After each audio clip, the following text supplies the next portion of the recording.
I'm Ryan Smith, President of Kingsgate Insurance. I'm here today to talk to you about premium audit. Premium audit is a process of a true-up at the end of a policy period, most notably in workers' compensation and general liability. Those policies are variable in nature, and they are built around exposure basis, most often payroll and sales. At the end of a policy period, if the estimated payroll is higher than what the actual payroll is, an additional premium could be due. If the payroll is lower, a return of premium could be owed to the insured. Premium audit is often a source of frustration for many insureds. That frustration stems from, most likely, a lack of understanding in how the premium audit process works. That lack of understanding stems from a lack of education on the part of the insurance professional with the insured. Today, we're going to primarily focus on the workers' compensation audit, although many of the rules that apply to it also apply to other policies like your general liability. To illustrate the complexity around premium audit, we're going to use the example of a concrete construction company. And let's say that concrete construction company offers a variety of applications for both residential and commercial customers. Inside of that company, they offer, say, flat work concrete, which is driveways, paving, sidewalks, patios, as well as foundations, footings, poured walls. For flat work concrete, classification 5221 that states driveways, yards, or sidewalks and drivers. Note the and drivers portion of that definition. Drivers are a standard exception classification.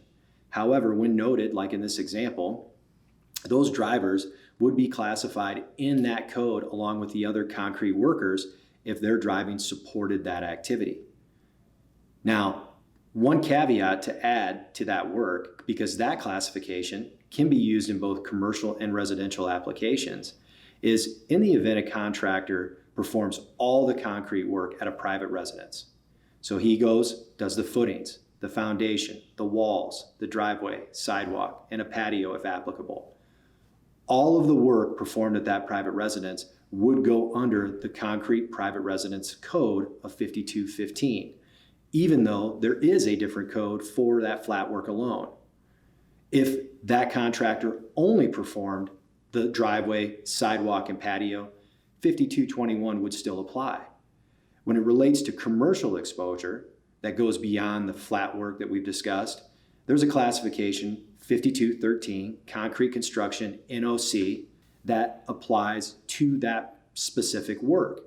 However, on a commercial application, payroll can be split between concrete construction and flat work, just not in a residential environment. As another example, let's discuss a general contractor that performs both residential and commercial applications and employs a variety of carpenters.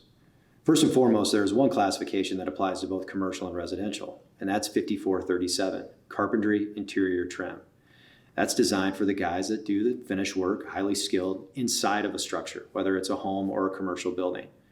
Now, that code can only be applied when there is no other carpentry work being performed at that job site.